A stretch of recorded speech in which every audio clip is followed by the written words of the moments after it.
It's the Farmer to Farmer podcast, episode 161, and this is your host, Chris Blanchard. Elizabeth and Paul Kaiser raise a little under 3 acres of vegetables at Singing Frogs Farm in Sebastopol, California, where they've been farming since 2007. Their ecological farming model rests on a foundation of no-till production, but incorporates many more elements to build soil organic matter and soil biology to support an economically viable operation. Elizabeth and Paul dig deep into the ecological and production principles that undergird their success, from soil management to transplant production and crop planting strategies. We take a look at their use of hedgerows for soil building, climate management, and insect management, including their tips for installing and maintaining these important ecological tools. And we discuss employee management within their complex nonlinear production system, as well as the economics of their production system. And perhaps most importantly, Paul and Elizabeth emphasize the ways that observation and their responses to their observations provided the foundation for building what they consider to be an example and not a model of their ecological production system.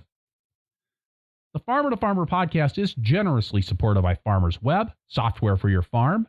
Farmers Web makes it easier to work with your buyers, saving time, reducing errors, and increasing your capacity to work with more buyers overall. FarmersWeb.com. And by Vermont Compost Company, founded by organic crop growing professionals committed to meeting the need for high quality compost and compost-based living soil mixes for certified organic plant production. VermontCompost.com. And by BCS America. BCS two-wheel tractors are versatile, maneuverable in tight spaces, lightweight for less compaction, and easy to maintain and repair on the farm. Gear-driven and built to last for decades of dependable service. BCSAmerica.com. Paul and Elizabeth Kaiser, welcome to the Farmer to Farmer podcast. Thank you very much. Fantastic. Glad to be here. Really glad that we could finally connect. I think I've been after you guys for well over a year to get you on the show. I'd like, yeah, I know farmers are busy people, and sometimes you just have to be persistent. So I'd like to start off by having you tell us about Singing Frogs Farm. Where are you guys located? How many acres of vegetables you're growing? How are you guys selling it? And what are you guys doing that makes the farm special? Fantastic. Well, I'll just dive in and give you some of the basics. So we are in Sebastopol, California, which is in Sonoma County, which is wine country. We're about an hour and a half north of the Golden Gate Bridge of San Francisco. Our property is 8 acres, but it's got a lot of little nooks and crannies, plus we live here. So our actual production is under 3 acres. We've been here for almost 12 years. 2 weeks from now will be our anniversary of moving onto the property, so that's really exciting. And we've been farming bit by bit that whole time. Our food, we're a small farm, but we're very productive and we're year-round. About 35% of our food goes out to our CSA. We do a year-round CSA that's got 40 harvests a year. We do weekly harvests from May through Thanksgiving, and then every other week from Thanksgiving through the end of April. And then we also do farmers markets. That's about 50% of our income. And we have 2 year-round farmers markets, and then we have 1 or 2 others that we will add in the high season.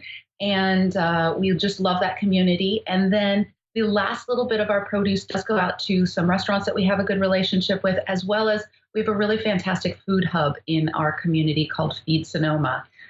So about 95 to 99% of our produce stays within 15 miles of our farm, which is really important to us. Now, there's a reason that I've been trying to get after you for a whole year, and there's a reason that you guys are really busy, and that's because you're not just doing the farm thing. You're doing a lot of teaching and education work.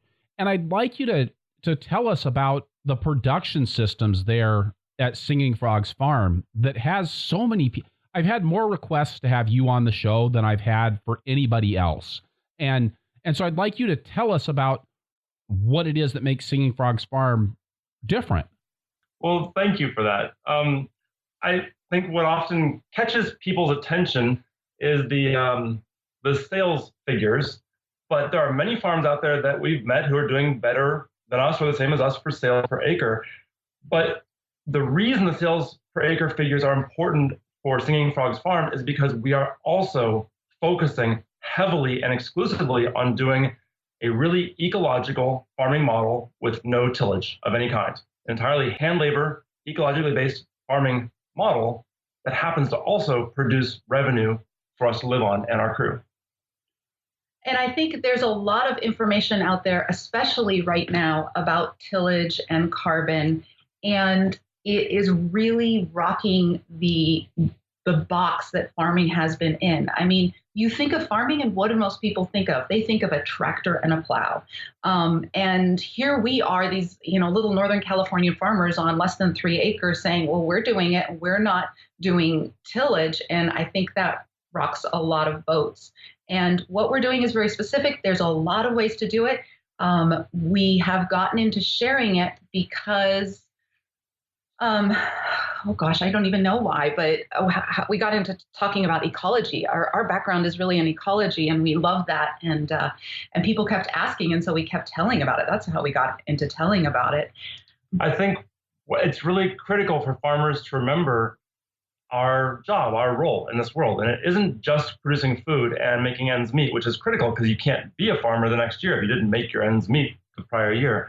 But part of that growing food process obviously involves soil. And we can get into a whole debate on hydroponics and organics and all that, but soil is foundation for a farmer. And we have to remember that what makes planet Earth distinct is not the chemistry, it's the biology. Biology is what makes us distinct here. And soil biology is critical to all life on planet Earth. And all things that die get transformed through soil biology back into nutrients for the next round of life.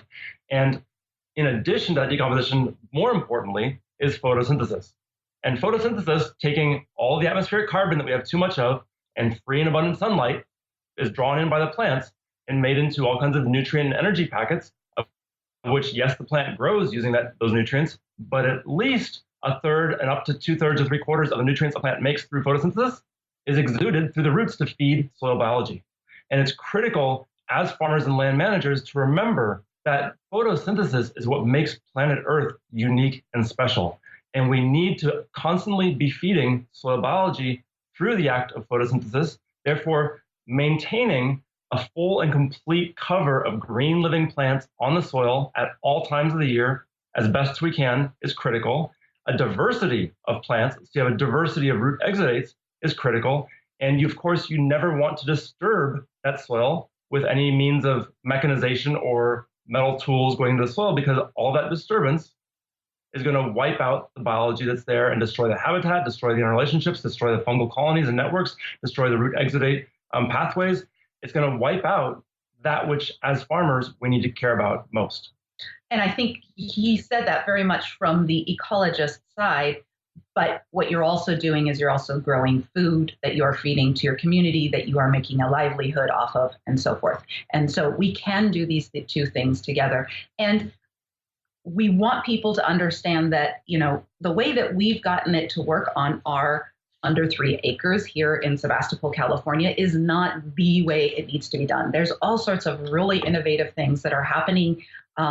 It's just that the box of tillage that a lot of people are in, we want to have people think about how might there be other ways to do that. So when you say no tillage on your farm, and I've talked to a lot of people who say, we don't do tillage, or I've got a no-till farming operation, but it seems to mean something different to everybody. When you say no-till, does that mean that you guys aren't stirring the soil at all, aren't going in there with a broad fork, or are there some intermediate technologies that you're applying that aren't going in there with a BCS or a rototiller or a plow? Sure, great question. And there are many versions of no-till. In fact, the common mechanized no-till on soy and corn farms across the Midwest, that is actually only no-till for 2 or 3 years, and then they do a full round of tillage to wipe the slate clean and start over. And that's still called no-till. For us, we have beds that we have not disturbed the soil in for 7 straight years. And those beds have had probably on the order of about 30 or 35 crops, maybe even 45 crops over those 7 years without any broad fork, without any keyline plow or hoe or rototiller or anything else, but simply managing the soil through keeping it covered all times with green living plants that are maximizing photosynthesis and having zero disturbance. Now, where might you be able to say, oh, there's something that might be tillage? Let me answer your question on that. On the initial field creation, we did do tillage, but it was actually because we were doing tillage initially. And a lot of people who are transitioning their farms over, yeah, you're already doing tillage, do one more pass of tillage, or do an initial pass of tillage, put it in no-till beds, and then never do it again, and as a way of getting started up. But there are completely no-till ways to get started as well. So that's one. There was tillage at that point. Another one is the broad fork that you brought up. We are on primarily a sandy loam. About 2/3 of our fields are a sandy loam. About 1/3 is a clay loam. And our sandy loam fields, we did use a broad fork at first. We do see a broad fork as a really good transition or initiation tool. And we don't see it fully as tillage because you're not inverting the soil. You're not really breaking up aggregates. Yes, you are bringing in some aeration. In fact, with a broad fork, you could even use a broad fork during a cropping cycle so that you can do it while you have full green cover and photosynthesis on the soil. There's no reason a broad fork has to be done in a bare and empty bed. And it's really just to lift the soil and decompact it. And as she said, it's a transition tool because the active tillage, when we began our farm, we were tilling for 1 or 2 years in the beginning, and that turned a lot of that sandy loam into concrete. And then we had to work with the broad fork for the next year or two to help break up that concrete and turn it back into even healthier soil than it was before we began tilling. And then the lower fields. The lower fields that are a clay loam, as I just mentioned, we actually get flooded almost every winter. We didn't this winter. Last winter, we had 7 floods. And so with that clay, we get quite a bit of compaction. It was far, far worse when we were doing tillage. So last year, we did broad fork in all of those lower beds that were a clay loam that were compacted with 7 floods. But we aren't at all this year because we haven't had any floods. So it depends on the situation. And I don't know that I even consider it tillage. And so what else are you doing then? I mean, if in the absence of tillage, there must be some sort of action that you're taking to favor the growth of the annual plants that you want to have growing in those growing beds over everything else that might be trying to grow in those growing beds. Well said. We're both laughing. Yes, of course, because that's what the farmer's job is. So in order to describe what we do, it is incredibly easy. In the morning, we harvest cauliflower. We come back through and we cut the plant out at or below ground level, leaving the root structure intact in the soil, and all the top growth, above ground growth, goes to the compost pile. Then we come back in and we prepare the bed, which we can talk about briefly soon, either with compost or with organic fertilizer or neither or both. And then we transplant the next round of crops in that bed so that the time from one standing crop that was just harvested to the next crop that is now transplanted in, hopefully is on the order of a few hours. And that way we have maximum consistent photosynthesis. And that act of clearing the bed allows us to also clear out weeds in addition to clearing out all the leftover detritus from the crops. And then because you left that cauliflower root intact, let's say, all the rhizosphere, all the biology associated with and surrounding that rhizosphere of roots of cauliflower, they're never harmed. And in fact, the roots won't even begin to die for a couple of days. They're still being fed exudates. They're still having that relationship. Meanwhile, you've already put a brand new root structure of the next crop in the ground right next door to that cauliflower in the bed. So you have this rhizosphere that is never deprived of nutrients and immediately is offered a whole new source of nutrients coming in right next door. So you're maximizing health the whole way through. And when you're talking about the rhizosphere, what you're talking about is this web of mycelium that is down there in the soil that's inhabiting the roots of the plant that you've just cut the top of that cauliflower plant that's now no longer in your field.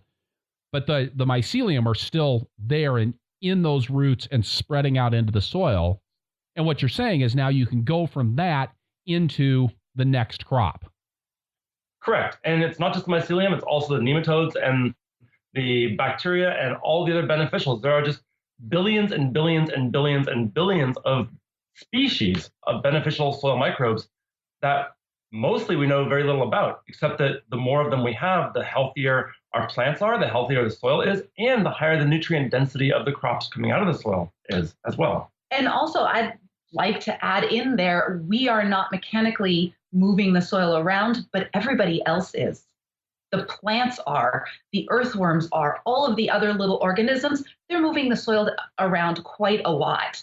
And that's how it should be. We don't want to disturb that ecosystem and that process that they have going on. We want to work along with it rather than against it. So as a result of our managing our soil in a no-till system over the years, certainly we apply compost between most crops, especially if you go from a heavy feeder to a heavy feeder, but not always. And we've actually done soil tests going down 3 feet in our fields, in our beds. And we found that the organic matter levels down at 2.5 to 3 feet of depth are the same as what our organic matter levels used to be in the top 6 inches before we began tilling the property, which was about 2.5% organic matter.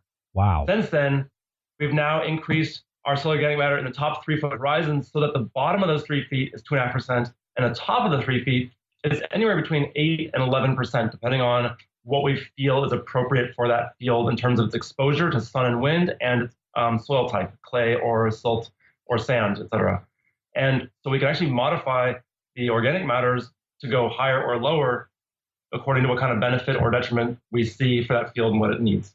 And one of the things that we found is, they say that our fertile land used to be between 6 and 10% soil organic matter. Not ours, but the USDA says that nationally speaking, much of the good ag land in the U.S. was between 6 and 10% organic matter before humans intervened. Thank you for the clarification. Ours, in the greater sense, was between 6 and 10%. And through our recent soil management practices, that's come down to 1 to 2%. Well, in California, even further, the CDFA, the California Department of Food and Ag, 18 months ago said that California has a 1% soil organic matter. And what average. Now, we didn't used to. Right? We've depleted it, destroyed it. Exactly. And we've found that sort of 8 to 11, 12% soil organic matter is where our plants are doing well.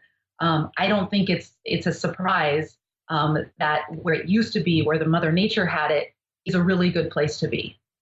Right. Now, we do hear of some farms that have gotten their soil organic matter much, much higher.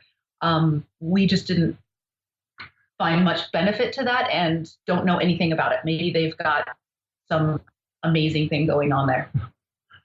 Now, for building soil organic matter, what have you been doing to make that happen? And you mentioned the compost. Is that your primary source of soil organic matter?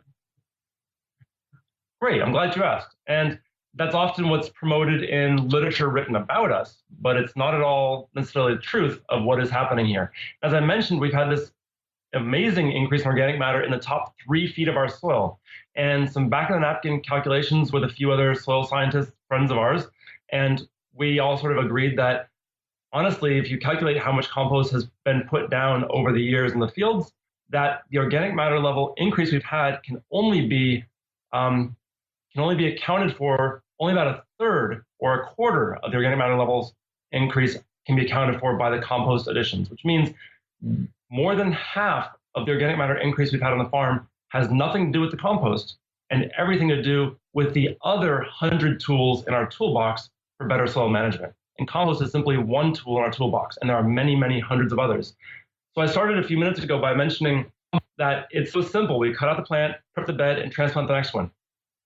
But like anything that's successful and healthy and really deeply comprehensive like this, it is never that simple as 3 little things, right? There are actually 1,000 little nuanced techniques to make it function really well. And that's where all those gains come in, not just in the organic matter level gains and the soil biology gains, but also the crop harvesting gains and the amount of revenue that we're generating from our fields. Okay, so let's just start a list. What are all of those 1,000 little things that you're doing? How much time do you have, Chris? This is one of those things where we have workshops for a reason. We got to get out there and get your hands dirty. It's all the little random techniques that all work together in a system. And I guess one easy one to start with would be having large transplants.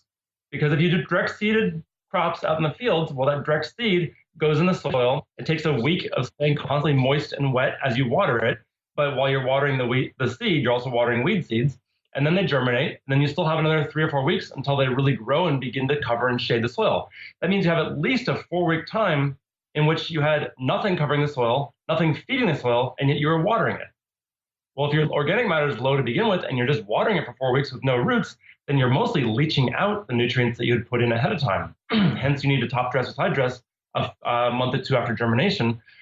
And we prefer to do transplants. And we also use very large, healthy transplants. They tend to be 5 or 6 inches tall. They've been in the nursery for 4 weeks. And we use the larger 6-packs that you'd find at any standard nursery. Not the jumbo 6-packs that are deep, but just the standard 6-packs. We do 1 seed per cell, no thinning, because thinning is just maintenance, it's management, it's not production. And we put transplants out so that we can have large, healthy plants going into the fields the same day that we just had a standing crop that we harvested out. Now, some of the benefits of a large, healthy transplant going in the field at 4 weeks of age is if it spent the first 4 weeks of its life in the nursery, then it has less time in the field. Well, less time in the field translates to more crops per year and also translates to less availability for pests. And so if we do have pests that show up, it tends to be maybe aphids, and the aphids might just finally discover that tatsoi or that broccoli at the very, very end of its harvest cycle because it had less time in the field and more of its life was in the nursery. Well, if you're just having aphids arrive on the last 5% of the broccoli harvest, guess what? You harvest that last 5%, you wash off the aphids, then you cut and clear the plants, put them in the compost pile, cover the compost pile with a blanket, cook the aphids, and all of a sudden the aphids that began to appear are wiped out and killed before they can ever even make the next generation of life. So intensivity is really, really important. Making sure that you're constantly keeping big but young and healthy and active plants in the ground so that they're at their height of photosynthesizing and feeding the soil. Also, I'd like to say, you asked, what are the 1,000 different things that you are doing there? And of course, we can't go into them. But honestly, they are going to be different on our farm than they are on yours, than they are on, so-and-so's. And I'd really love to emphasize the importance of observation and being out there and trialing things and watching. Wow, this feels a little bit dry. Wow, I think I could cover things. Let's try this. Just observing and observing and observing. And honestly, that is how we developed our system, is doing tillage, doing what we thought was the right thing in organic agriculture, what we were being taught, and observing that wasn't working, observing the soil, observing the pest problem, bringing in, yes. Paul and I, our background actually is very different than other people. The two of us met in West Africa, and we helped people farm in West Africa. We the edge of the Sahara Desert. Yes. And I was going to say, she's heading towards an ecological description of our farm, but one of the other main tools in our toolbox would be focusing first and foremost on the ecology. So I mentioned the below ground ecology of soil, but the above ground ecology is equally as important. And that's one of the main reasons we have had such success with managing our soil. So back to, we were farming in Sahara and West Africa. I'm just saying we saw a very different way of farming. And so when we were observing that things weren't working well on the farm, hey, let's try something completely different here. We have seen people do hand labor permanent beds. Let's get rid of the tractor. It's not working for us. Let's use a rototiller instead. Let's build permanent beds. And let's also see if we can go year round, because we need to pay for our property taxes and we're not making enough money. And we have this fantastic employee. And if we, for the third winter, till everything under and put in a cover crop, we're not going to have work for him for 3 months, and he's going to move to Santa Cruz and probably not come back again in February or March. So let's see if we can make some permanent beds that we can keep the tractor out of, farm in the winter, and see what happens here. So there was a definite demand from the economic side of property taxes and mortgage, and definite demand from the social side of keeping an amazing employee. And there's also an ecological demand in that we were actually invited Deborah Coons-Garcia was coming out to film for Symphony of the Soil, a very good movie if you want to watch a movie about soil, even though she doesn't talk about no-till in it, but she does talk about soil and soil health. And one of the checklist items that she wanted to film on our farm was earthworms in a vegetable bed. And so we went out there early in the morning to make sure that we had the earthworms in the vegetable beds, because you don't want to not have something when the film crew shows up. And so we're looking around, and the first bed we dig into, tons of earthworms, but the vegetables are kind of ugly. So we go to the next bed and dig in that one, couldn't find an earthworm. Go to the third bed, dig in that, not a single earthworm. And go to the fourth bed and dig in that, tons of earthworms, vegetables look beautiful, good. Whew. We can have a nice filming for the crew. And so the day went on. But meanwhile, we're sitting here scratching our heads going, why did the first and fourth bed have earthworms and the second and third didn't? And that was quite a conundrum for most of the morning until we realized that second and third bed had had a walk-behind rototiller in the past 6 to 12 months, those two beds. The first and fourth bed that had the earthworms hadn't seen a walk-behind rototiller in 18 months or longer. And all of a sudden it dawned on us, even the walk-behind rototiller was wiping out the earthworm populations for at least a year in our beds. And the earthworms are just the macroscopic life. What about the microscopic life? What about all the things that we can't see and what's happening to them? So this huge ecological impetus was behind our transition to no-till, in addition to the social and economic impetuses of keeping an awesome employee year-round and giving them job security and being able to afford to farm vegetables on newly purchased land in Sonoma County. I took you a little bit down a wormhole talking about observation. Sorry about that. I think it's good. It's something that I come back again and again in my own thinking about farming is the importance of management. And one of the key steps in management is, I call it monitoring because I stole that from the holistic management people, but that is really what observation is. It's looking and going, am I getting what I want out of the thing that I'm doing? Is this moving me towards the objective that I'm trying to achieve? And that's why I think it's so critical for farmers to remember the process of biology and photosynthesis and the underlying foundation of our livelihoods, which is soil. Because so often that's out of sight, out of mind, and we assume the soil test will tell us what minerals and nutrients need to put back in, but that biology is so often forgotten about, in part because we just don't know enough about it.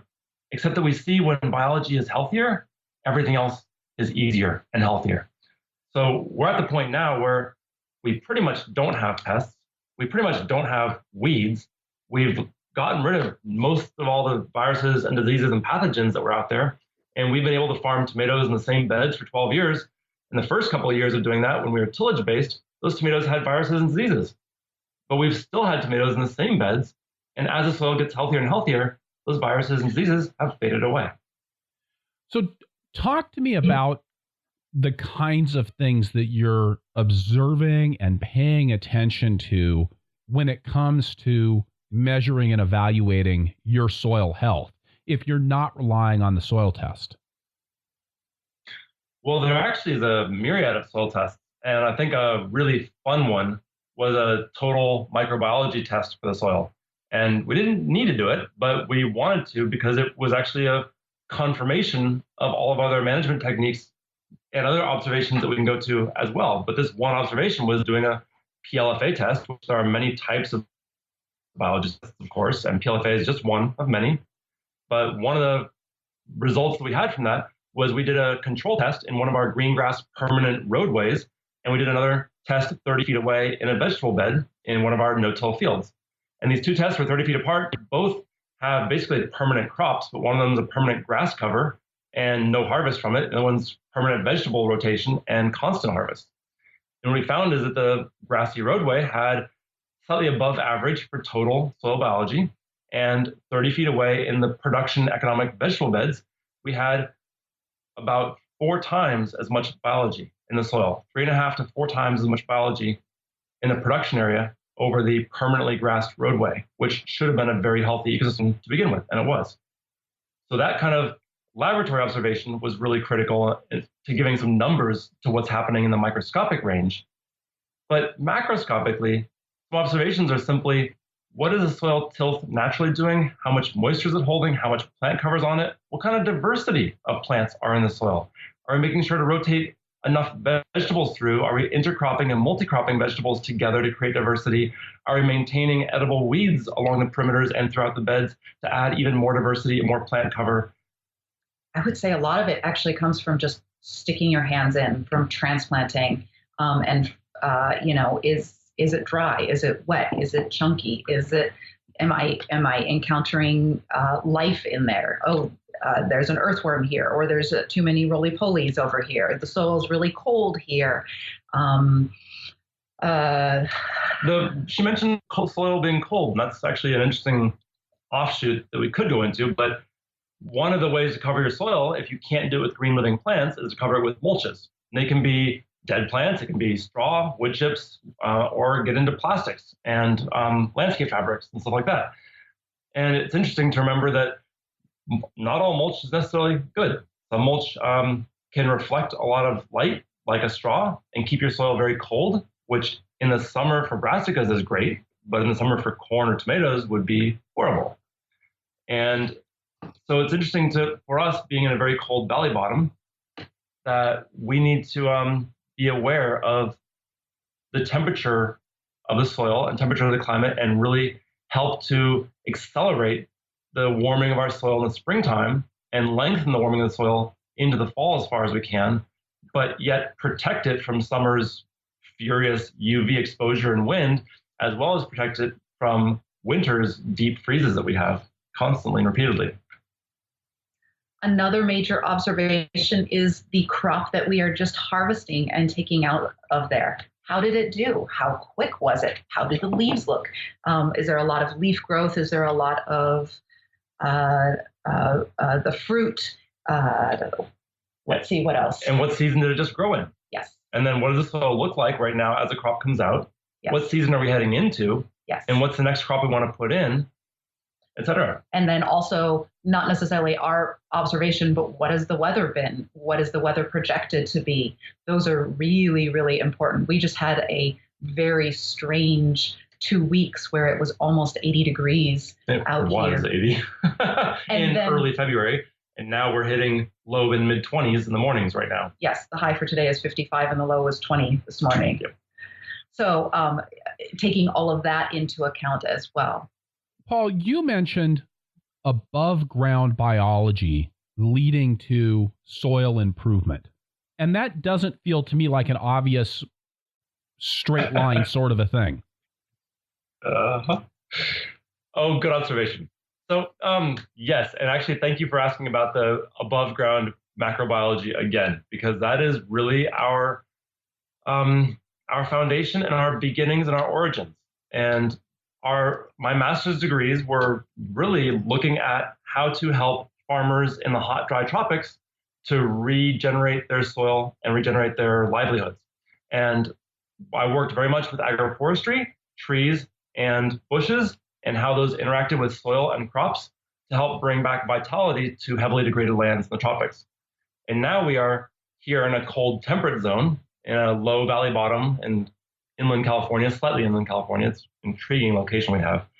And we focused first and foremost on building back that ecology. We planted a couple thousand Sonoma County native, pollinator-friendly, perennial hedgerow plants, so bushes mainly that were natives here. We also put in trees and fruiting bushes, blueberries and elderberries, and stuff like that. But the main focus was really on pollinator-friendly, perennial, and native bushes. And the act of what a bush is doing is in part drawing up nutrients and moisture from deeper levels than vegetables will go. And then they drop leaf litter onto the soil surface, adding more nutrients. So taking deep nutrients and depositing it on the surface where it's more available to our soil and our plants. But honestly, one of the huge benefits that a low bush hedgerow can provide to a farm, we're talking about 3 foot to 6 foot or 3 foot to 8 foot bushes, it isn't necessarily the beneficial insects and pollinators that I'll get into, but it really comes from the overall management of the climate on the farm. Your vegetables are primarily all 1 to 2 feet tall, and they have quick little lives, and they're down there against the soil. And these bushes that are taller provide windbreaks and climatic stability to all the fields. We're talking windbreaks of these hedgerows every 100 feet, every 150 feet, fairly close together. And that reduces the amount of wind stress on the plants and wind stress on the soil. So it reduces the amount of evapotranspiration and transpiration, therefore water loss in the overall system, including soil. And it overall protects the soil and keeps it a little bit healthier, a little bit more moist. And we've also found that these hedgerows, because they are drawing up deep water and exuding that water through their leaves, they're creating a little bit more atmospheric moisture and humidity in the air, which means that on super hot days, it's a little bit cooler near the hedgerow. And on super cold nights, it's a little bit warmer near the hedgerow. So the overall climatic benefits of the hedgerow are significant, really hard to quantify, but very significant for both the vegetable plants and the soil nearby in making a much healthier system. And you can know this yourself as a human because your plants and your soil biology need the same things you need. And if you walk out into a field and it's a big, expansive, barren area that's dry and dirty, you're going to feel exposed. You're going to feel basically naked out there and exposed to the elements. And what are you going to do? You're going to go find a fence to lean against. You're going to go find a tree to stand under. You're going to find bushes or cars to be near. You're going to want some other structure that's bigger than you next to you to help provide that feeling of protection. In your vegetables, they want the same thing, but they're out there 24 hours a day, 7 days a week, and they can't move because they're rooted. So we need to bring that protection to them as close as we can and create this hedgerow atmosphere throughout the fields to help create some climatic stability. Are you using cover crops in your fields? I mean, you mentioned that in the old days, you would have tilled everything in the fall, planted a cover crop, and then come back in the spring, and that you're not doing that anymore. But do cover crops figure into your crop rotation and your soil building strategy? The cover crops, in the way that most people think about them, do not.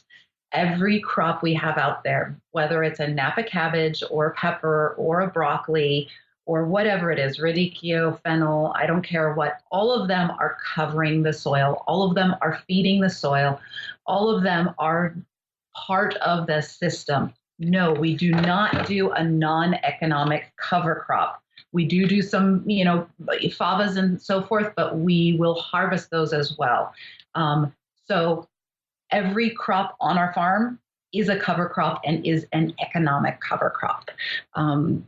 That's all I can say about it. I do know some people, part of our system is being year round and being very intensive, and that's a lot of work. And we have a really fantastic crew that we work with, and I would love to chat about that at some point. But, there are some people who are in different climates or who don't want to be that intensive and want to, for instance, take off their winters or take off their summers. And for them, it has worked well to put in a non-economic cover crop and then do something like chop it and occultate over it or something like that. So it can work as part of the system. We do not on our farm.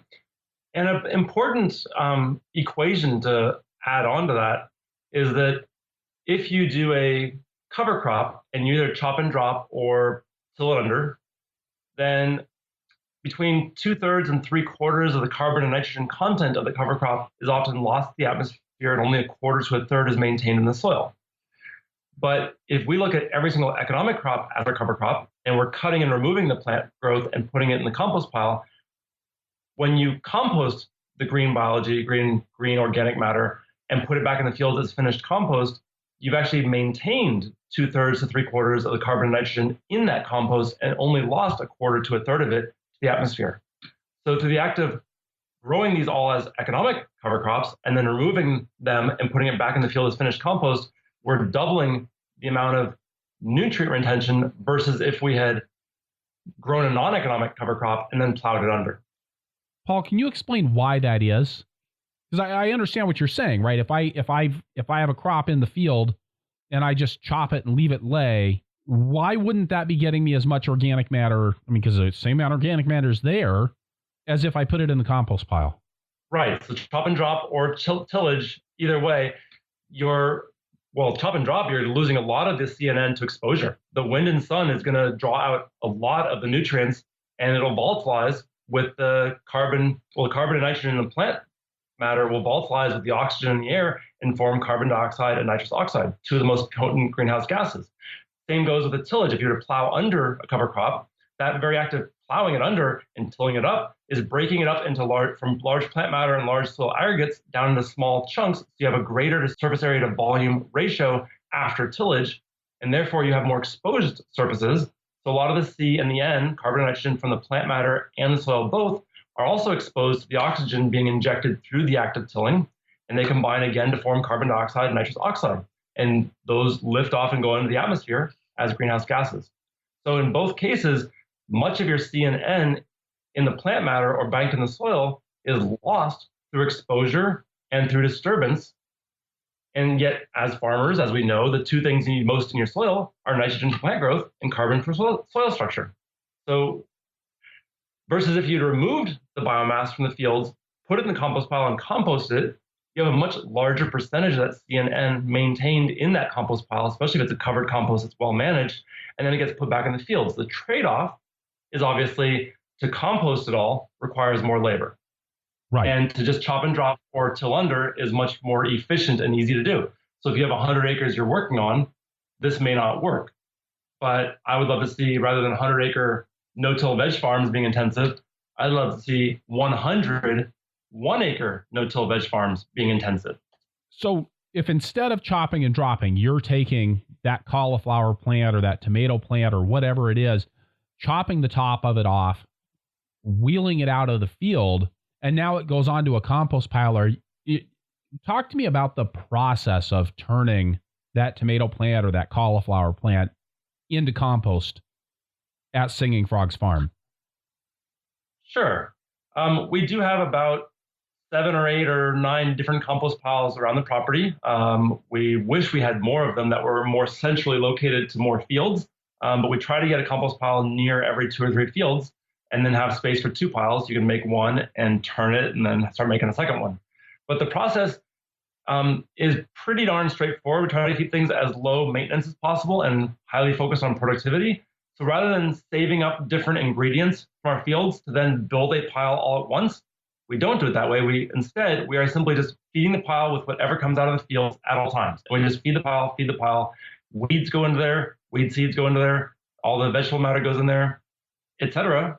And all the green matter goes in. And then we will certainly rake up oak leaves from our oak woodland. We can bring in some neighbors' horse manure from organically fed horses. And we can bring in some purchased compost.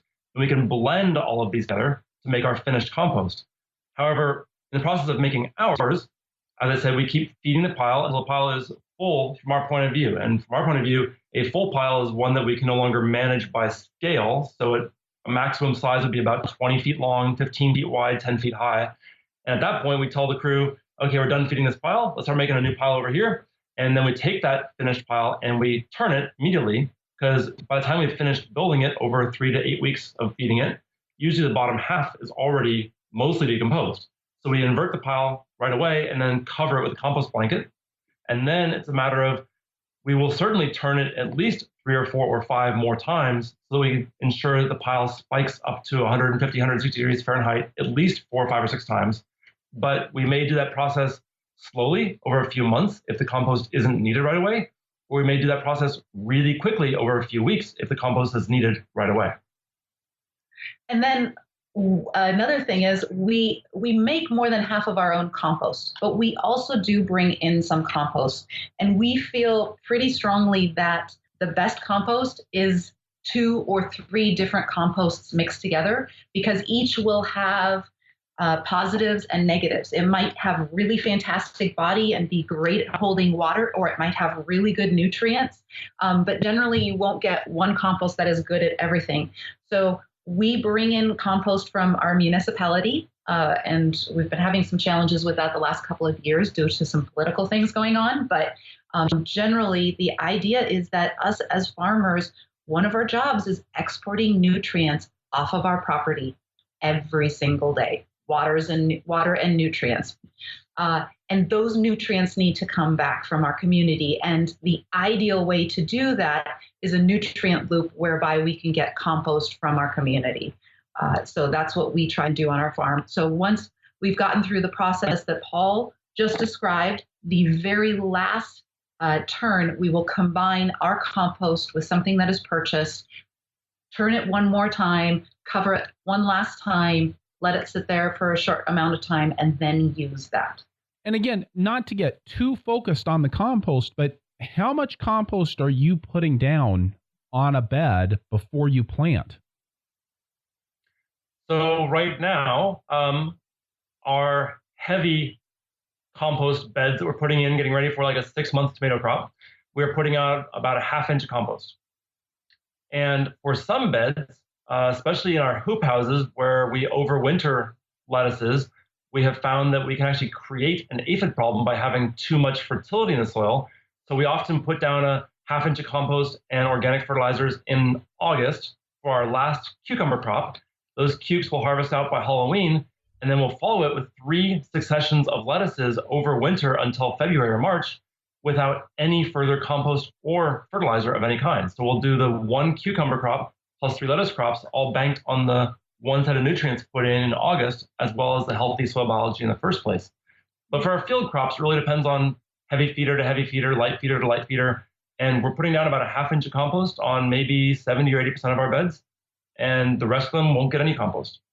Now, when we started out and when we start a new area, we will do a little bit more than that. It'll be 1 to 2 inches of compost for the first few crop rotations to get things started. And that definitely helps get the bed going. And it also helps with suppressing the weeds because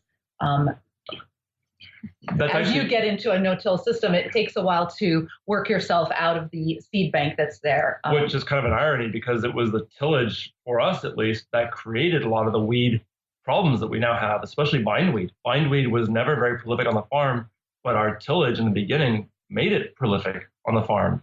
So we've actually used that 1 to 2 inches of compost to start a bed, as she said, as weed suppression often. And when you say as weed suppression, really, you're talking about what I might call a mulch to control the weeds. Yes, but it would be obviously, since it's compost, it's a nutrient dense mulch, as opposed to a wood chip or straw mulch, which is going to be all carbon based and therefore actually deprive your soil temporarily of nitrogen. You bet. Now, one of the things that I've noticed as I've been flipping through the pictures of your farm that are available online is that it seems like you guys do a lot of, well, I call it interplanting, having onions and lettuce or having tomatoes and another crop all in the same bed. Can you tell me a little bit more about when you decide to do that and how you make sure that that process works?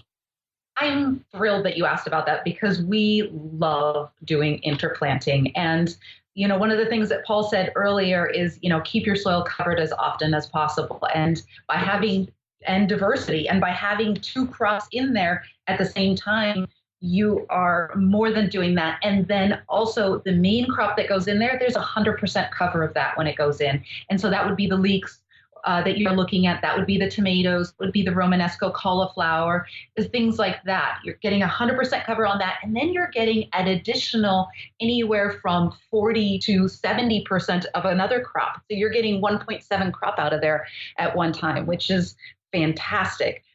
But then the interrelationships through the plants, it's obviously a structural interrelationship. So we'll do a low, wide lettuce with shallow roots mixed in with a Romanesco cauliflower, which is a tall, big plant with much deeper roots before they go wide. And the relationship is they both go in as transplants at the same time. And while they're growing together, the lettuce is helping maximize photosynthetic capture and cover of the soil because the Romanesco cauliflower would be spaced too far apart and have too much light going through to the soil. So the lettuce is helping maximize photosynthesis, it's helping maximize root exudates, it's helping maximize soil moisture retention. It's not drawing out more water, it's actually maintaining a higher level of moisture in the soil by protecting the soil and covering it. And then and it's also suppressing weeds. Simultaneously, Romanesco cauliflower is growing big, and as you get closer to lettuce harvest, Romanesco begins to close canopy and the leaves of the plants will begin to touch. So just as your lettuce is getting ready to harvest, it's getting maximum sun and wind protection from the cauliflower. So while the lettuce is benefiting the cauliflower and the soil in many ways while it grows, and then right towards the end, the cauliflower benefits the lettuce. Lettuce harvests out. Now you have a weed-free bed with high organic matter and high moisture content, and the cauliflower can go to town and produce its crop. So in spring, summer, and early autumn, almost all of our lettuce and many of our Asian greens are put in with another crop, not by themselves. And we will only do that during that period because in the winter, we might have competition for sunlight. And that is one of our biggest limiting factors on the farm is how much sunlight we have. And that is the main reason that we slow down in the winter as we get, fewer and fewer sunlight hours. But we love doing our interplanting and do it as much as we can during the main seasons. And even an example like the leeks and mini romaines or leeks and baby bok choy, we often get 2 or even 3 crops of mini romaine while that one crop of leeks is growing. Or simultaneous with the tomato crops, we put the tomatoes in starting in early March, even though we have frost all the way until early June, we keep them covered. But when the tomatoes go in early March, we put a side crop of lettuces or cilantro or parsley or something else, or escarols and frisées down the side of the tomato beds. And we often can get 2 sequential crops of lettuce or Asian greens while the tomatoes are growing from transplant to their first fruit.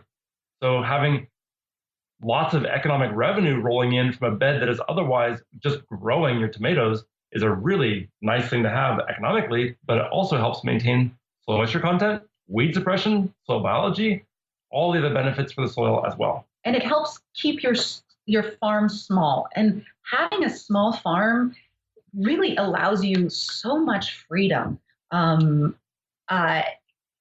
You don't have to travel large distances. You can really keep your eye on what's happening. You can keep it intensive. And the more intensive that you keep it, the better your soil is and the better you're able to manage all of it. So it goes back to the old saying that the best fertilizer is a farmer's footsteps.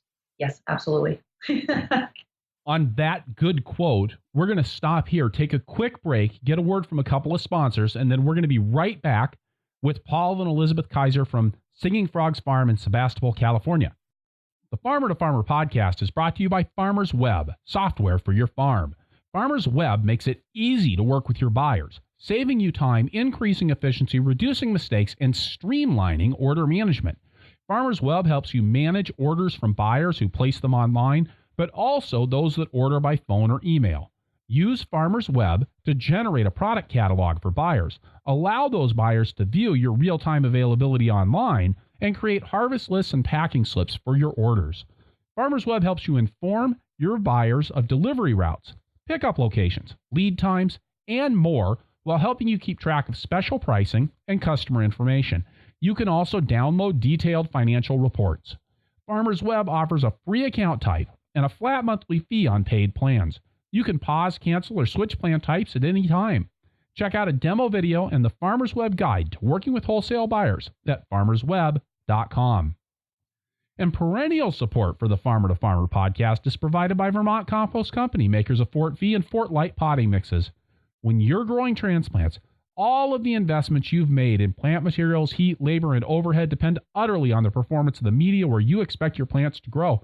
And if you're an organic grower, you're probably using a media based on compost, and you should be looking for the best compost.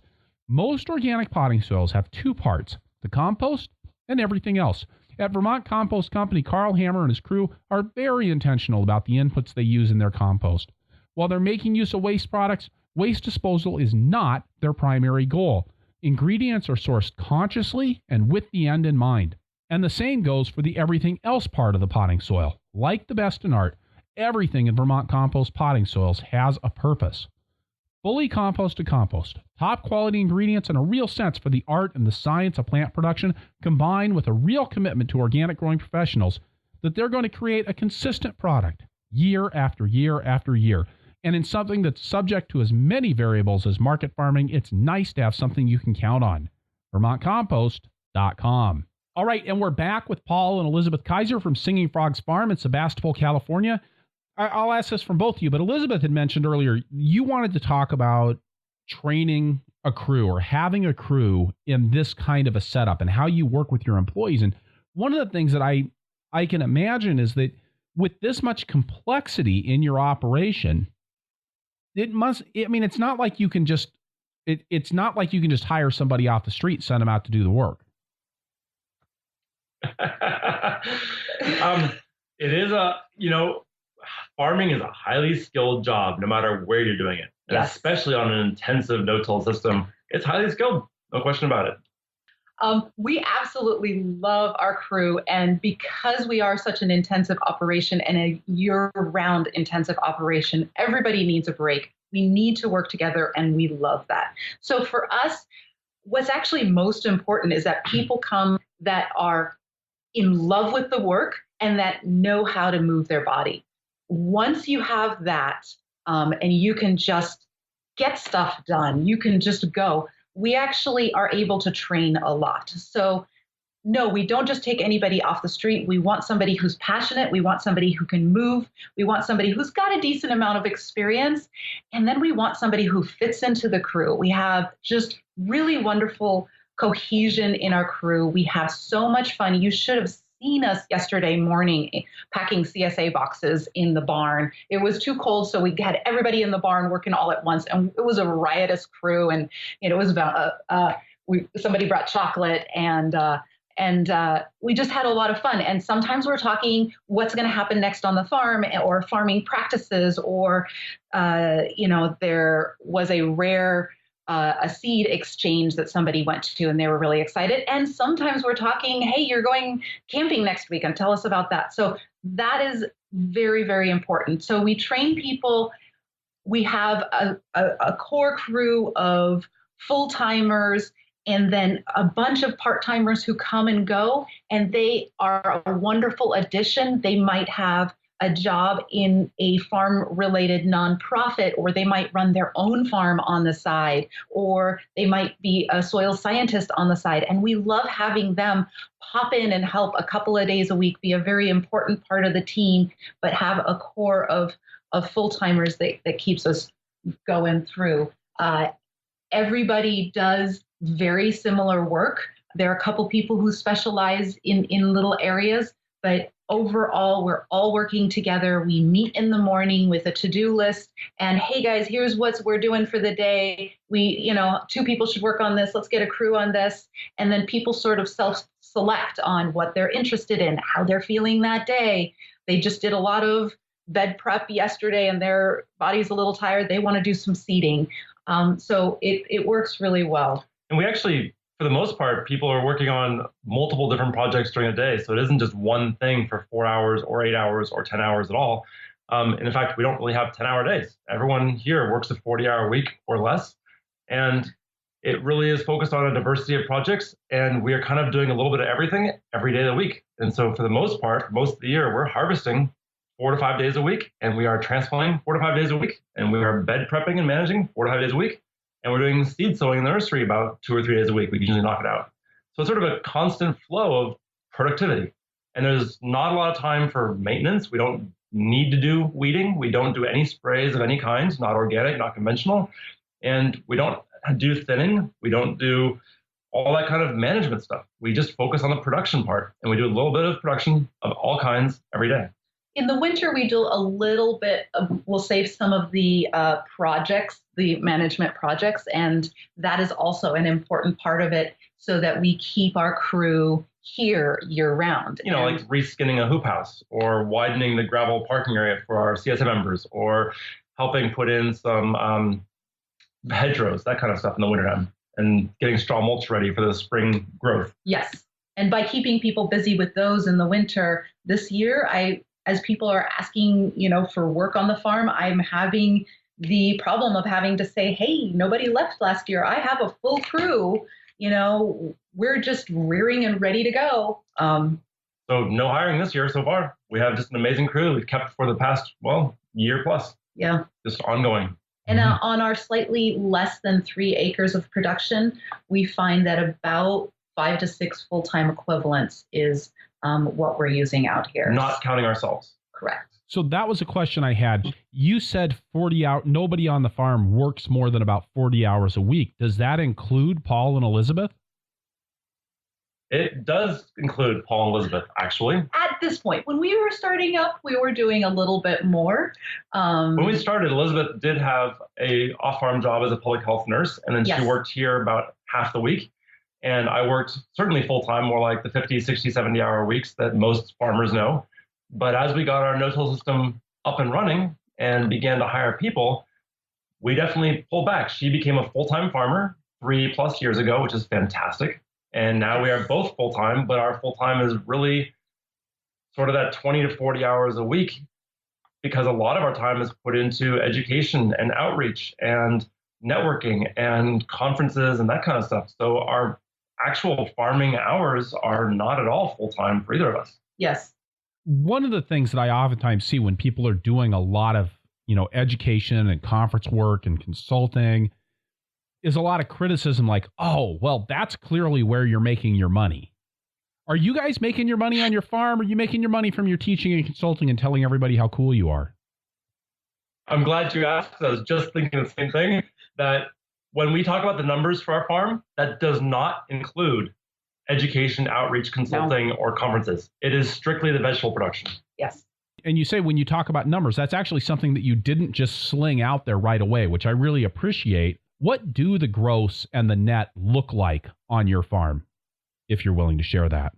We didn't put it out there at the beginning because that is not my goal. And it's actually sort of embarrassing to talk about the money aspect. I want us to be sustainable and viable, and I want everyone to be able to be sustainable and viable. But I don't want to talk numbers. And the only reason we brought out the numbers was because we wanted to give validity to our ecological no-till approach to farming. We wanted to ensure that, yes, we are doing all these wonderful things for the environment and the soil and our crew and all of that. And yes, it happens to also be economically viable. Typically, we're grossing around $100,000 per crop acre per year. And that is on sort of the 2 to 2.5 acres of production, plus another half acre for the nursery area and the barn and the compost piles and all that and the roadways. And net is a very different thing, because I'm actually proud to say we had almost no profit last year. All of our money went out in payroll, which included payroll to us. So we want to keep it that way. In terms of what you're asking of what is your net, I'm going to actually take you back a few years ago before we were doing the consulting and say 3 years ago, when I was still just finishing working and doing public health, and Paul was working 6 days a week on the farm and I was working 2 days a week on the farm, we were netting $75K a year. So I think that's relevant to your question. It's not the answer that is right now, because yes, we are doing a lot of education. I don't think that's a useful answer. Right. I agree.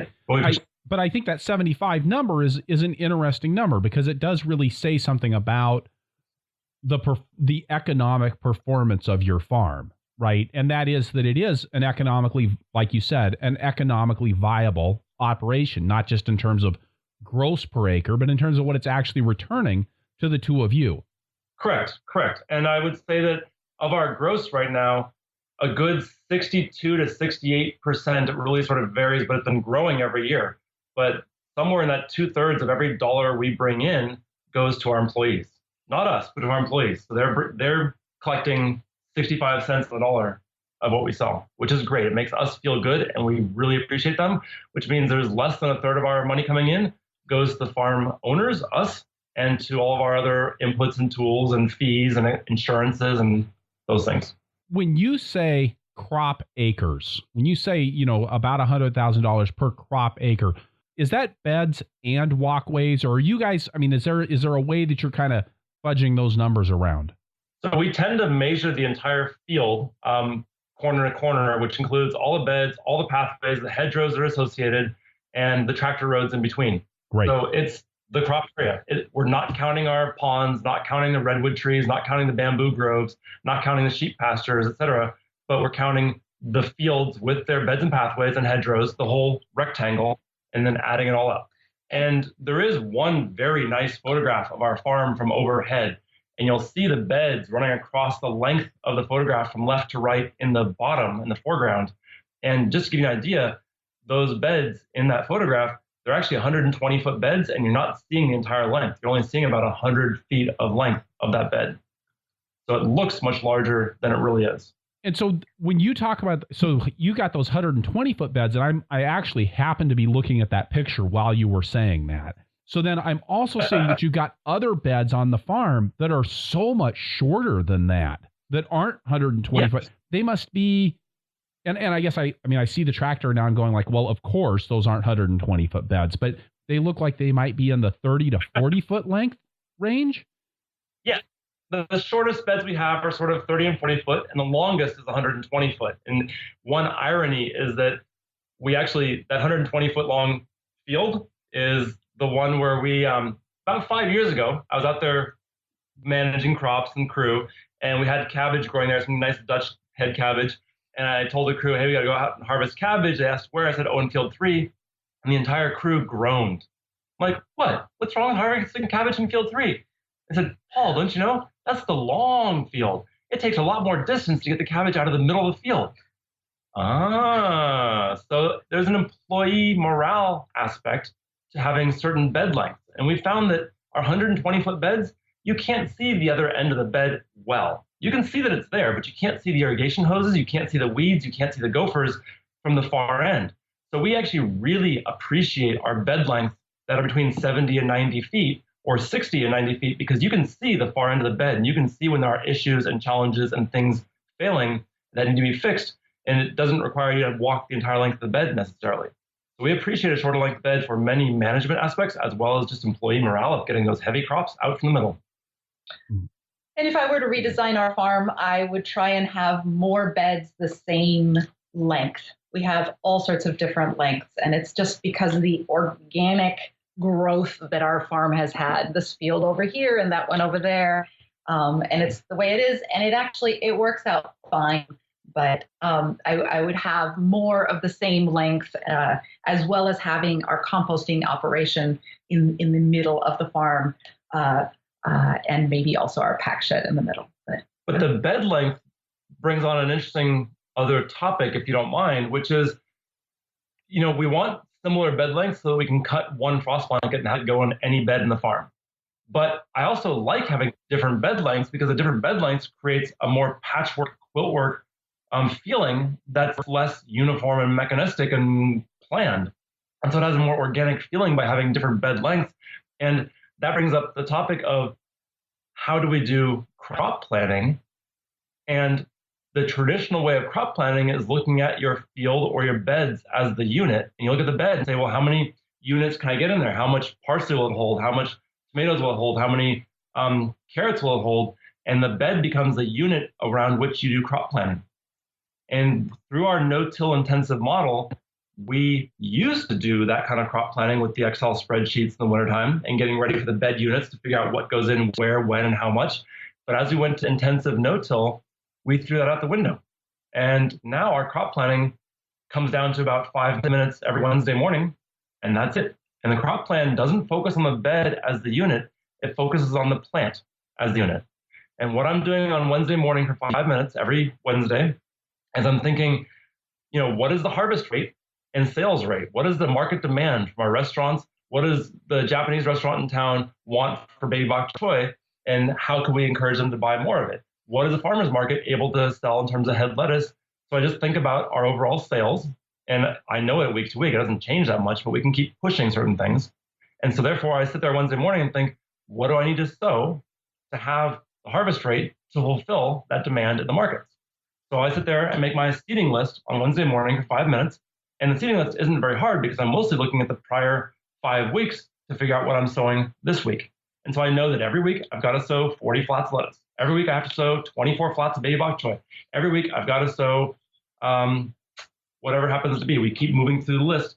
And then I know that, let's say beets. Well, beets, we sow 4 to 6 seeds in a cell and transplant that cell as one clump. Well, that means we do selective harvesting. We don't harvest the entire clump at once. We select out the big ones as they come ripe so that a beet harvest lasts 4 weeks. Well, if I know the beet harvest lasts 4 weeks, then I want to sow beets in the nursery every 4 weeks. And so our sowing rate is dictated by the harvest rate and the demand from the market side. And I simply make a sowing plan that morning for what I sow this week to make sure that we can meet or push that demand to be even larger. And that's our entire crop planning is plant-based. And then you also have your specials. Yes. Your seasonal specials, be it Brussels sprouts or tomatoes or cucumbers. And you also do that in the morning, where you'll flip back and say, when did we start cucumbers last year? When did we start cucumbers the year before? How did it work? Great. Let's start cucumbers not this week, next week. So the whole crop plan is really just a spiral-bound journal that's about 400 pages, and we've filled up about 250 of those pages in the past 4 years. And I simply just add another date and list of seeding on the next page, and we keep going from there. Anybody who knows me knows that I'm having I'm like breaking out in hives right now. So just. I was going to wait and see what your question was, but then there is the second half of that of where do those beets or fennel or lettuce crops go? And that's the second half of it, which is sort of the fun half. And that's where you walk through the fields once a week or so and have your little voice recorder on your phone. And you walk through the fields and say, well, what beds are ready and available for harvest and transplanting? And what beds will be ready next week to transplant into? And which beds need a little bit of TLC here and there? Then you walk to the nursery and say, well, what plants need to go in the ground this week? What plants could go in the ground this week or next week? What plants need to go in the ground next week? You go back to your computer, play the voice recording, and you list all your beds out, list all your plants out, and you just match them. It's just a dating game, and it's a big puzzle you're putting together. And that process takes maybe about a half hour. And we do that once a week or once every 2 weeks. It really depends on the need. And often we can eyeball it, and we have very much a living oral history. We keep things flowing very fast on the farm. There's a few times we got to kind of plan it out and say, well, you know what? We did strawberries in this field last year, and yeah, there's a bunch of beds ready now, but I don't want to put the strawberries back in there. So let's put the strawberries over in field 18 because the Brussels sprouts are coming out right now. That'll be perfect. So a little planning here and there, but for the most part, it's all just on the spot decision making, knowing what the living oral history is, and moving forwards and making sure that the plants in the nursery get in the ground and the plants in the fields get harvested and go to market, and the plants become our unit of focus, not the beds. And an important part of that is our large transplant size and the large cell size, because it gives us a little flexibility in the nursery that those don't need to go in today. They have a week and sometimes 2 weeks to go in, and they will be healthy and fantastic without any transplant shock. But it's also more observation based again of what was there, how did it go. We had cauliflower there. Let's not put in that broccoli there. Let's put in this. We think that, we're having a bull pressure here. Let's not put the beets down over there. So it's very active. And it allows us to be really flexible so we don't have holes. That crop did really well, and we harvested that kale much longer than we thought we were going to have to. There's not another crop behind it pushing to get into that spot. You just move it into another spot. You had poor germination on this this lettuce because you had a heat wave. Well, you don't have an empty spot then. You just put something else in it. So it's really flexible and in the moment. And I think it fits with some of our other practices of just working with the seasons and the weather and the soil and just being really flexible. And I think the other thing that it seems to me, besides the big plants, is the fact that you're removing the tops and that you're pulling the crop that's in the field. It's not like you have to wait 3 weeks for that to break down and disappear. It is something that you are literally pulling out in the morning and planting in the afternoon. I think that's also got to give you an additional element of flexibility there with that planning and kind of making it more of a dance rather than a what's the right analogy here? Come on, rather than an assembly line. Yeah, sure. And it's not pulling the plants out, it's cutting them out to leave the roots intact. Thank you. Which also adds to that, just to be clear, that the weeds do get pulled. And we tend not to have very many weeds because we are an intensive system and we're using large transplants. So what weeds we have had to germinate from seed and compete against these huge transplants that were already weeks ahead of them. So the very few weeds we tend to have are long and spindly and competing for sunlight against the established vegetables, which means pulling the weeds is quite easy. And we do pull the weeds. We don't cut them off at the ground level because weeds might regrow, first of all. But secondly, the rhizosphere associated with the roots of weeds is a very different rhizosphere than that which is associated with the vegetable crops. And the vegetables tend to prefer a more fungally dominant rhizosphere, and the weeds prefer more bacterially dominant with different species mixes. So by pulling out the weed roots, first of all, it was a long, spindly weed competing for survival, and so its root structure is very minimal. And secondly, when you pull it out, you're removing that rhizosphere, which you don't want to encourage anyway. And then how are you controlling weeds in the paths between the beds? Many different ways. And I think it really depends on, again, time of year and climate and soil needs and associated crops. But you can see in the picture, we definitely use a lot of straw mulch, and we love the rice straw going down as some pathway protection. That can happen, especially if we have a particularly weedy pathway. But another system that we've used frequently is to get a 3-foot wide landscape fabric, a woven black plastic. So it doesn't solarize. It allows some gaseous and moisture exchange, but it does cover and suppress weed growth. And we'll put down a 3-foot wide landscape fabric that goes from the top of the shoulder of one bed down in the pathway and back up the top of the shoulder of the next bed.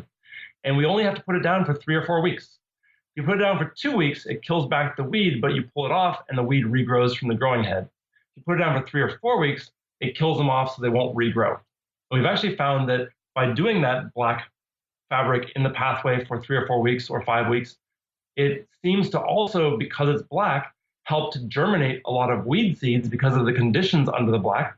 And when they germinate and are killed off immediately from a lack of light, that 3 or 4 weeks of a black covering tends to give us weed suppression for many, many, many months to come after the fabric is removed. And that way we don't have to have fabric in all of our pathways at all times, because I personally find that to be very unattractive. I don't want plastic out there.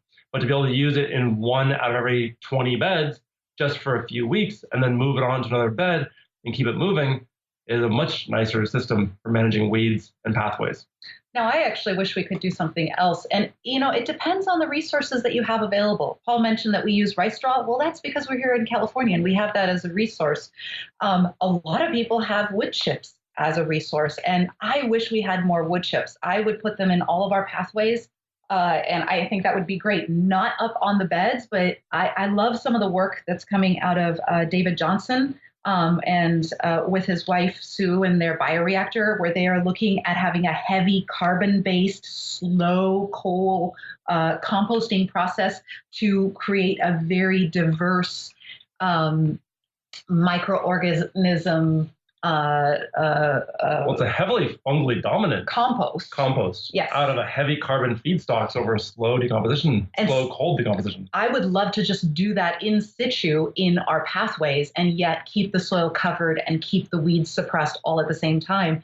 But honestly, for us in where we are, if we don't have anybody who will drop off wood chips for us, and if we purchase them, they're actually more expensive than compost for us. So it's just not a resource. That's just ridiculous.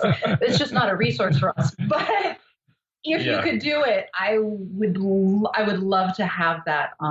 We've thought about doing a green cover in our pathways, and we definitely do it in our roadways. But in our pathways, we've talked to a lot of people about maybe doing like a low clover. There is a small no-till farmer up in Oregon who tried doing that, and it just ended up getting into her beds. And that really slowed us from doing that. But I would love to come up with a better solution there than the black plastic. Yeah, we're always looking for other solutions, especially if they're living plant solutions, to maximize photosynthesis and cover. Absolutely. And the beds that you have look like they're raised a lot higher than a lot of the other no-till farms that I've seen pictures of. Did you guys raise those beds intentionally at the start of the process, or has that just been through the buildup of organic matter in situ? They were raised intentionally in the beginning. How we created the beds was to mark out the field and mark out a 4'9" wavelength at each end of the field. And that 4'9" is what works for us in our system, in our context. And every mark of 4'9" became the pathway. And then we scooped out a 1.5 shovel wide worth of soil from the pathway and put it on the bed. And it wasn't dug out, although you can dig it out from a field and turf. But we actually tilled first and then scooped out the loose soil, added it to the beds. The beds now have 1.5 or 2 times as much topsoil, and there's no topsoil in the pathway anymore. And the reason that we're lifting our pathways and raising up our beds is that we are in a cold and low valley bottom with a shorter day length up here in the more temperate zone. And as a result, one of our challenges is getting our soil to warm up and become more biologically active. So by having a raised bed, you actually have more soil surface focusing on the sun, especially early in the morning and late in the afternoon, to help create more warming conditions, which is why we often like the black plastic as the mulch in the spring and fall and winter to help create warming conditions. And then we can use a straw mulch in the summertime to reduce the soil exposure to the heat and the wind of summertime. But raising up the beds was critical in our cold, wet, temperate zone. And interestingly, when we began doing this in West Africa and the Sahara Desert, I was inverting beds. The beds were sunken. They were lower than the pathways. And that was to protect the soil from the exposure and the elements of the wind and sun in the Sahara Desert. So it really is about context and exposure and managing for soil health and soil protection. And actually, just last week, we visited some friends of ours who are doing a no-till operation, Mike and Shannon of Hillview Farms, and they are not doing raised beds. They actually have very minimally raised beds, and they're hoping to not do raised beds in the future. And they're in very different climate. They're very dry, and they have a much more clay-based soil. And much hotter summertime as well, and windier. Absolutely. So they need to lower their beds down to protect the soil more. It's a great idea. Yes. You've talked a lot about this very context-specific developments. You were just saying this with the beds, right? Sunken beds in the Sahara, raised beds in the cool valleys. And you've talked about this in terms of all of the decisions that you guys have made on your farm being very heavily contextual. How much of that came because you looked at the situation that you were in? Oh, we've got these kinds of soils, and we've got this kind of climate, and we've got this kind of day length, therefore we need to do these things. And how much of it came from you guys screwing stuff up and then having to fix it? Perfect. Wow, that's a great question. I love how you said it, because that's something that we love to talk about is you got to go out there and do stuff. You just got to start doing things. And we started doing things on a 2-acre agroforestry plot in the Sahara Desert and just growing bushes and growing trees because we could.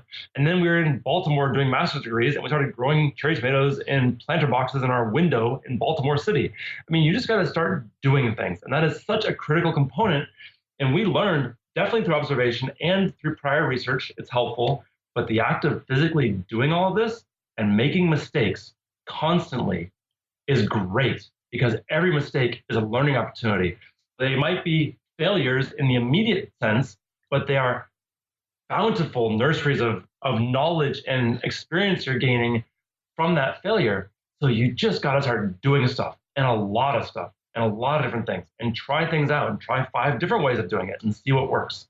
It's a really critical component to any small business, especially one as, I think, complicated and complex as an intensive no-till farming system. And also going to see other farmers' farms, because once you've started doing stuff, going to see somebody who does something similar, it makes you think, wow, well, they do that. Why do I do what I do?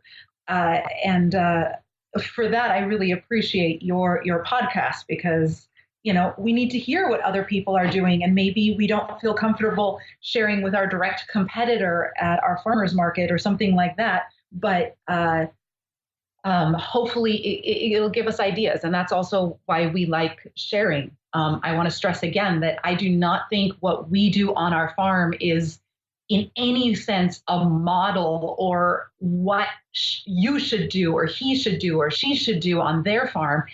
I just want to say, this is what we do and what works for us. Now take whatever you can out of it and do something.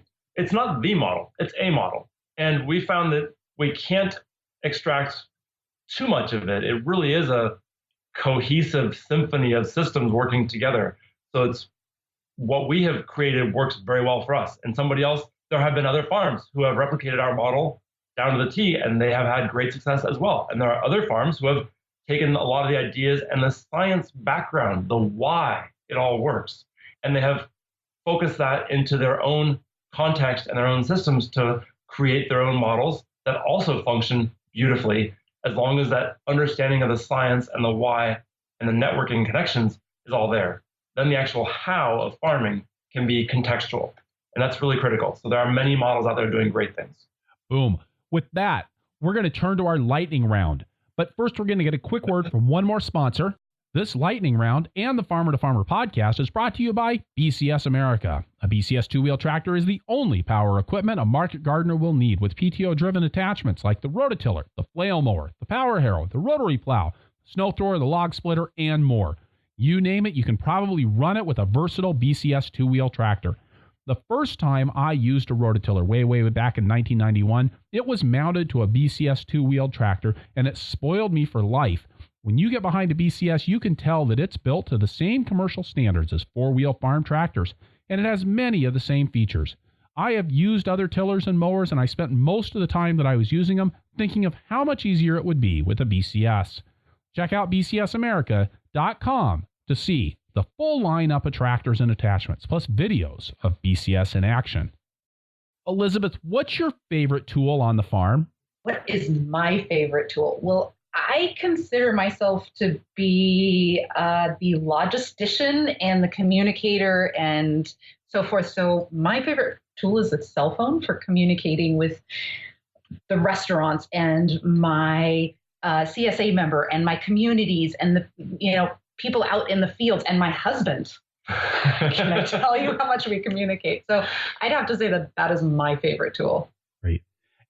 And Paul, your favorite tool on the farm? I appreciate that question. It definitely assumes a certain paradigm. It assumes that farms need tools right? and lots of tools to be successful.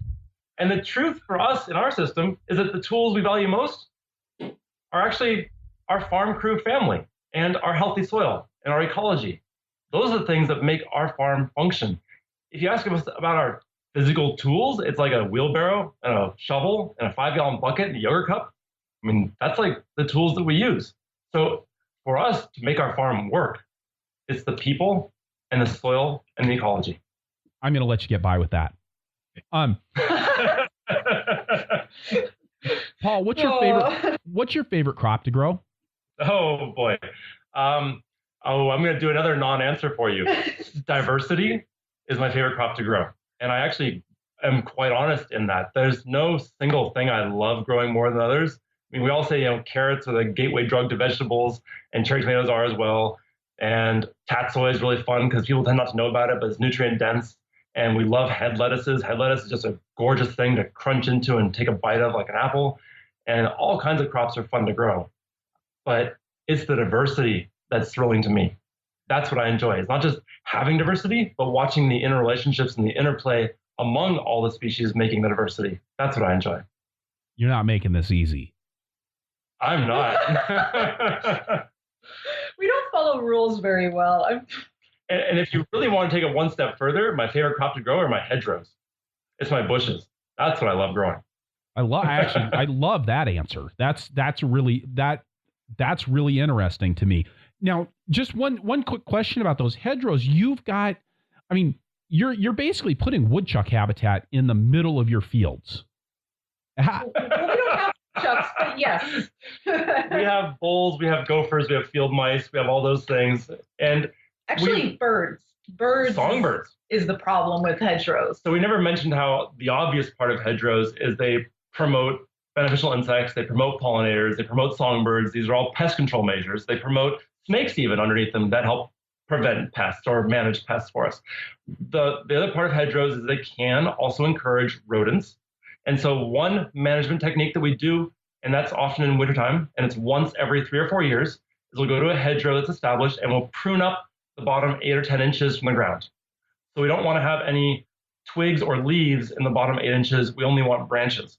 And that allows for a little bit of open airflow under the hedgerow, which prevents rodents and encourages snakes. Actually, the snakes love that open space because it means they get morning and evening sunlight to be warm longer throughout the day, but they have overhead protection from the hawks and the predators of them. So we prune up the underside hedgerow just minimally to create that space that you fix a lot of the rodents. And I guess I would be remiss if I didn't ask you to quickly tell me what you guys do about weed control in the hedgerows, because I know from experience that can quickly turn into a haven of quackgrass and Canada thistle. Yeah. Right. The goal is not to make more management. The goal is to make less management. So one of the ways that we do that is we actually prepare the hedgerow with a straw mulch many, many months before we ever plant it. And for us, with a dry season in California, we often do that planning in February, March, and April when we still have our last spring rains. We'll put straw mulch flakes down where we want to eventually put in a perennial plant. And it could be in a row, or it could be in a triangle, it could be in a big circle, or it could be just one little plant here and there. And that straw sits there all season long. And then by September, when we're about a month away from the rains beginning again, we can pull back the straw. The soil is still moist compared to the soil around it, which is bone dry. And it's also completely weed free. And so you pull back the straw, dig out the hole, put a little compost in, transplant the perennial plant, put the straw back, and water it by hand once.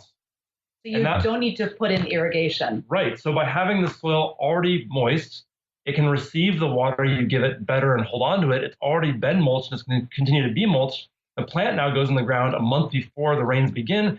That one watering is enough to keep it alive until the rains begin. And at that point, you've given the plant 2 or 3 or more months of growth before it goes dormant in winter. Then when it comes out of dormancy in February of the next year, it's already had those few months of growth to establish roots, have weed suppression, and then it just grows gangbusters all season long. And maybe if it's a particularly harsh drought year, we do a deep hand watering once in July and once in August. But we never have to install irrigation equipment, never have to manage irrigation equipment. And by mulching before it's even planted, we've already suppressed the weeds. And that mulch will usually last, since a flake of rice straw, it lasts a good year, year and a half. And then by the following fall, when the plant is now 1 year old, you can often go back in during the winter when you need winter projects and put down another layer of straw mulch. And those 2 mulchings over 2 years is enough to get that hedgerow plant up to 3 or 4 years of age and 3 or 4 feet wide and tall so that it begins to shade its own roots and knock back the weeds itself. And that provides a really phenomenal habitat for a lot of smaller critters under there, all sorts of beneficial beetles and things like that. And spiders. Yes, that'll go out and do all sorts of predating of our pests that have soil life cycles. Thank you. And we love that. Paul, if you could go back in time and tell your beginning farmer self just one thing, what would it be? I wish we had never started tillage in the first place on our farm. The prior owners had tilled, but they really only tilled like 10% of it a year. And so hadn't really been tilled. And we came in and we thought, hey, let's be good organic farmers and let's till. And the only reason that I regret that, it was a great learning practice and great learning experience, and it helped us get our farm started, but it also proliferated many of the weeds we now face today. And if we hadn't done the tillage, we wouldn't have quite the weed pressure, I don't think. I know some of our beds that went straight from meadowgrass to no-till have very little bindweed. But the fields that got tillage for a couple of years before going to no-till, they are prolific bindweed nurseries now, unfortunately. And Elizabeth, how about you? If you could go back in time and tell your beginning farmer self just one thing, what would you say to her? I would have quit my off-farm job earlier. Woohoo! I agree. And I think I would have been out there more earlier on. I was out there a lot, but I would have wanted to be hands-on earlier. Elizabeth and Paul, thank you so much for bringing so much energy and so much knowledge to the Farmer to Farmer podcast today. Hey, thank you so much for doing this. And I just wanted to throw a really quick shout out to our employee, Rose, who got us to do this. She listens to every single one of yours. And I think it's great sharing what lots of different people are doing. So thank you for doing what you do. Chris, thank you very much for the opportunity and for what you do. Yes, thank you. Thank you so much. All right, so wrapping things up here, I'll say again that this is episode 161 of the Farmer to Farmer podcast, and that you can find the notes for this show at farmertofarmerpodcast.com by looking on the episodes page or just searching for Kaiser. That's Kaiser. The transcript for this episode is brought to you by Earth Tools, offering the most complete selection of walk-behind farming equipment and high-quality garden tools in North America. And by Osborne Quality Seeds, a dedicated partner for growers. Visit osborneseed.com for high-quality seed, industry-leading customer service, and fast order fulfillment. Additional funding for transcripts is provided by North Central SARE, providing grants and education to advance innovations in sustainable agriculture. You can get the show notes for every Farmer to Farmer podcast right in your inbox by signing up for my email newsletter at farmertofarmerpodcast.com. If you like the show, please head on over to iTunes and leave us a review or talk to us in the show notes or tell your friends about us on Facebook. We're at Purple Pitchfork on Facebook. And hey, when you talk to our sponsors, please let them know how much you appreciate their support of a resource you value. You can support the show directly by going to farmertofarmerpodcast.com/donate. I am working to make the best farming podcast in the world, and you can help. Finally, Please let me know who you would like to hear from on the show through the suggestions form at farmertofarmerpodcast.com, and I will do my best to get them on the show. That's how I got Elizabeth and Paul on the show today. Thank you for listening. Be safe out there and keep the tractor running.